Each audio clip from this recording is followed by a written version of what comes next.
I'm sitting up here now, looking in the direction of the volcano and the power shifting. The luminous lines of energy that surround the Hawaiian Islands are moving and shifting now. I'm in the second attention. From the point of view of the first attention, I couldn't see this. I would just see land, water, sky. But in the second attention, I blend with that awareness. I move freely into the astral worlds. In the first attention, Hawaii is a series of islands, little dots out in the middle of the South Pacific, categorically owned by the United States. Place where people live, vacation. It has a history. Another race once inhabited it. Now they've been mostly reduced to selling beads and trinkets, like the American Indians on the mainland. I won't see too much of Hawaii if I look with my first attention, will I? Resorts, a few houses, beaches, 5 or 6 islands. But when I'm in the second attention, when I stop looking through eyes that have been formed for me by others, I see something else. I see power. I see one of the clearest spots on Earth. These islands are located around a series of interdimensional vortexes, places of power, places where it's very easy to step from one world into another. And sitting here talking to you, I walk from one world into another. Within milliseconds, I shift through thousands of planes of reality, seeing and experiencing them, no, not really being each one. For a moment, I am that awareness. Then I'm another awareness and another awareness. It's easier to do that here. That's why it's good to visit Hawaii if you're seeking power. You don't really need to live here. Just to come over for a week is enough. Switzerland is another spot like this. It's very similar. These are the 2 clearest spots in North America. Switzerland and Hawaii. Each opens up into different worlds, different planes of existence. The lines of luminosity here, if you could see them in the subtle physical, they stretch from island to island, yet each island's lines are a different color. And they're kind of unique. And the energy moves in a circular form, usually counterclockwise around the island. And then there are vortexes of energy above and below the island. And as you're here on your stay, if you meditate, without trying too hard, you'll find it's very easy to be pulled up into these vortexes. And you'll spin, you'll dance in them. It's a dreaming vortex. A dreaming vortex is a place where it's easy to change, because as we all know, life is just a dream, yes? But sometimes we get in a dream and it goes on and on and on, and it's not always a really exciting dream. So you come to a dreaming vortex to step from one dream into another, from one world into another. To change, in other words.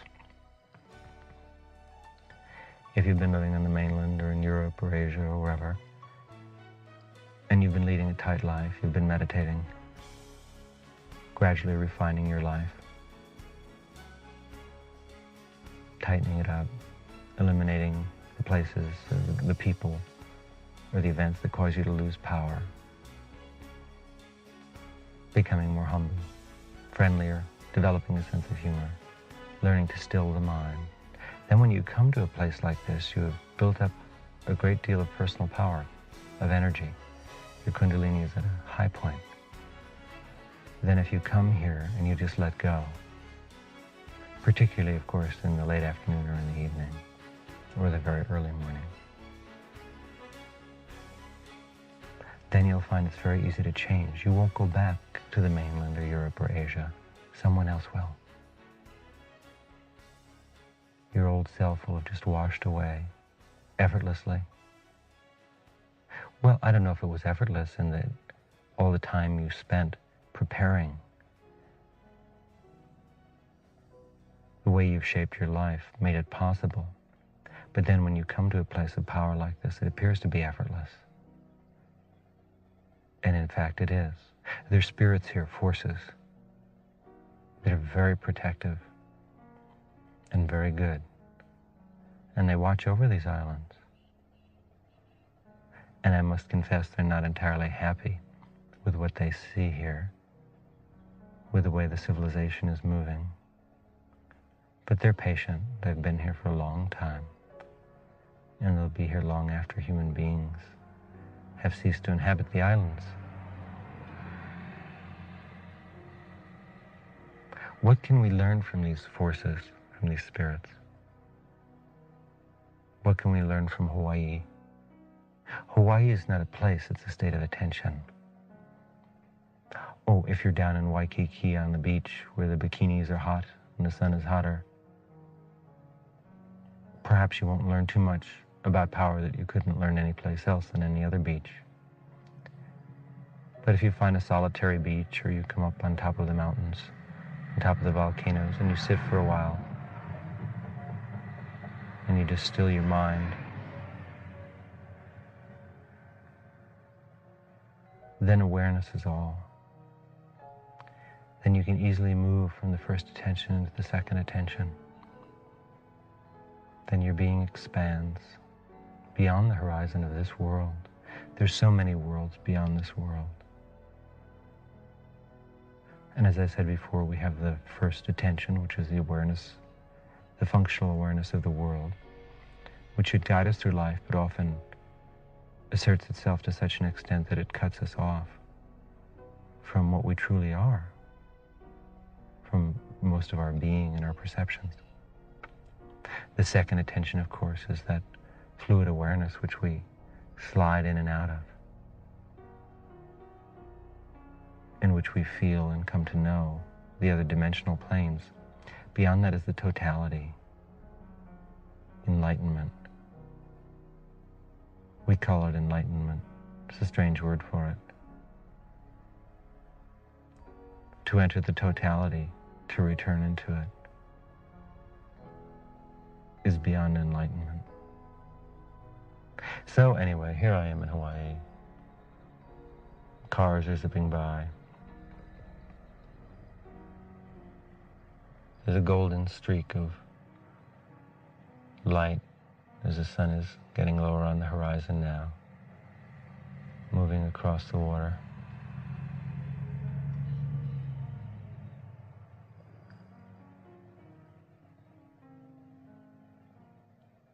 And I think of you sitting there, feeling the power of the island. This is the newest of the islands. It's still being formed. This is where the volcanoes still erupt.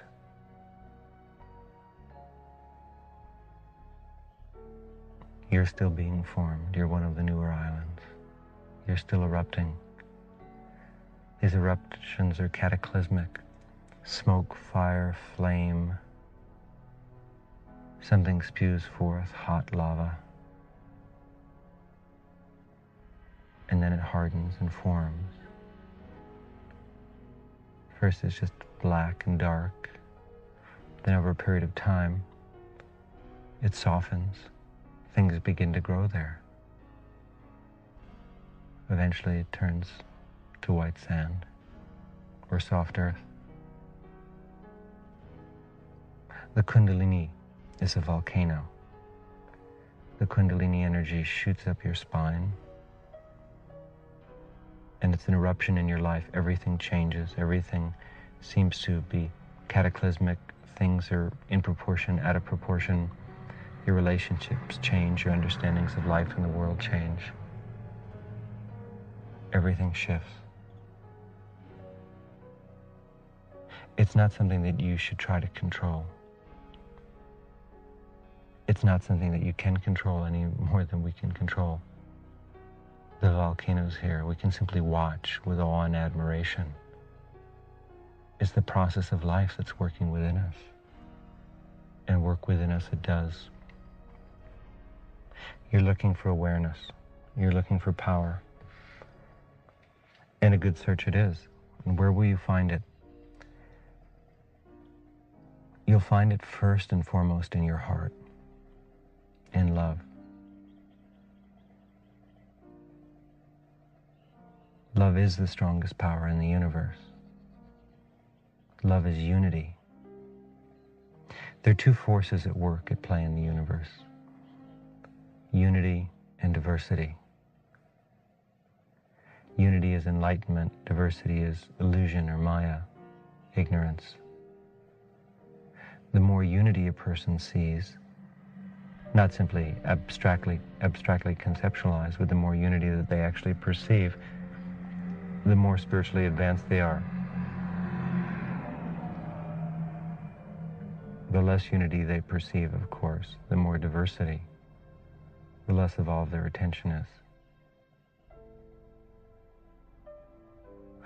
You've been a seeker for many lives, you've meditated. But now you're in a world of diversity. You see things through a glass darkly. There's separation everywhere. You're separate from your body, you're separate from your emotions, you're separate from the people around you. You're separate from the things that you would like to be or have or achieve. That's because you're in the first attention. You're in the bardo of separativity. Above that is the second attention, which is a plane of attention where we really don't see that things are separate. We see that everything is connected by luminous strands of light, that life is a matrix of energy, that everything is one, and beyond that, of course, is the totality, where even concepts like unity are a dime a dozen.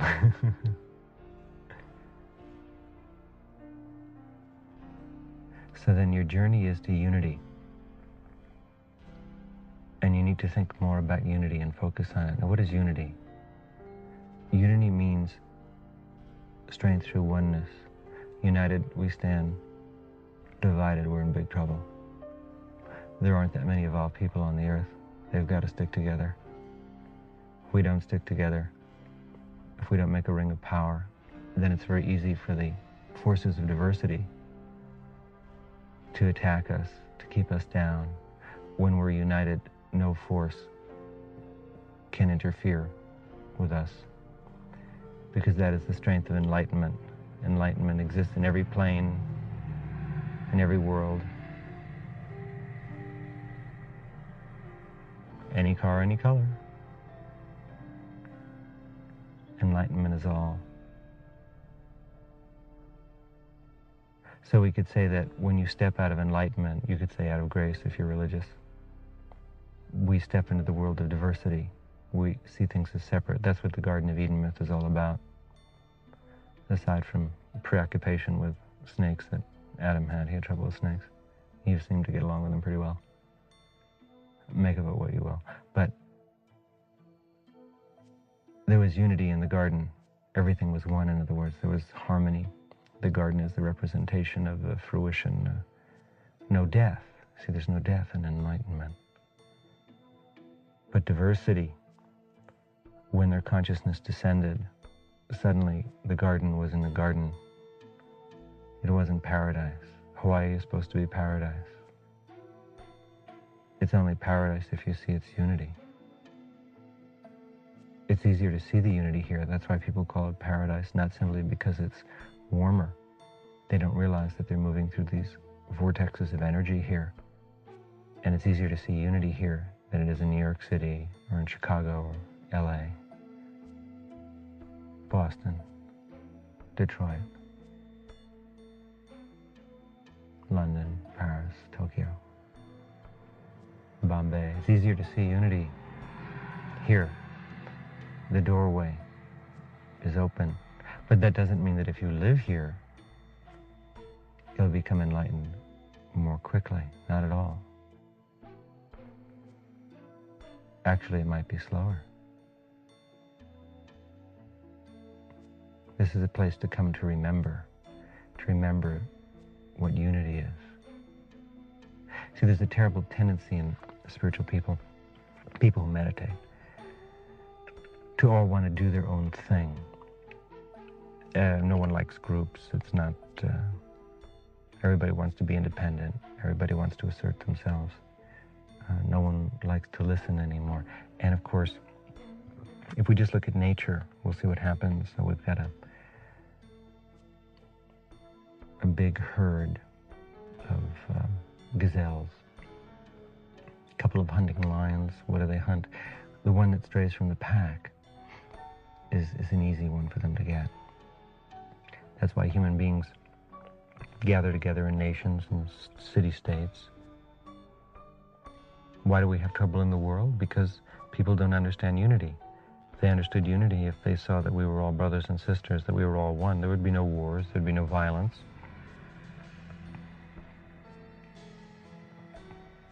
There'd be no poor.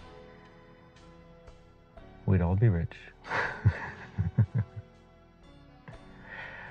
But people are in a bardo. Do you see what I'm saying? In other words, you will see life and existence according to the plane of attention that you're in. And if you're in the plane of attention of diversity, then no matter where you are, that's what you'll see.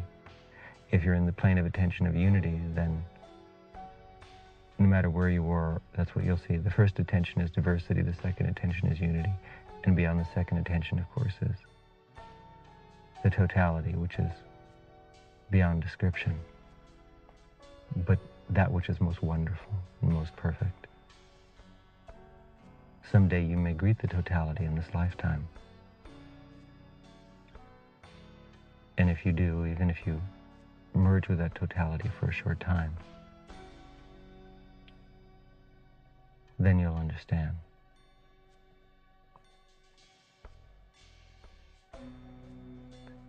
So, it's necessary for us to band together. We've seen so much of diversity.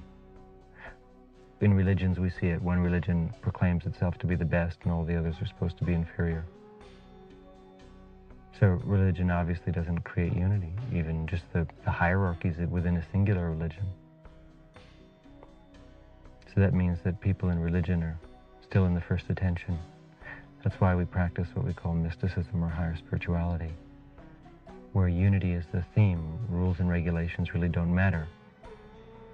We have a strong first attention because it's good to function in the world. But what matters is unity. Unity is the universe. Unity is the world. How do you go about perceiving unity? I mean, it could just sound like another word to you. Well, when you stop thought, that's unity. Thought is diversity. After you've been meditating for some time, you'll find that you'll think less, just during the day. You'll be in more of a unified attention. Unified in the sense that you will see and be able to flow freely through the second attention, through all those multiple planes. Nothing will interfere with that. It's not something you necessarily seek, it just happens. Because there's no obstruction. That's unity. Unity is the recognition of your tremendous power. If you could see how powerful you are, what you were like in other planes of awareness, then you'd realize there's nothing that can stop you. Who am I?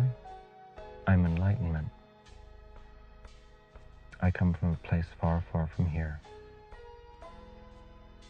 Far not so much in a geographical sense as a sense of awareness.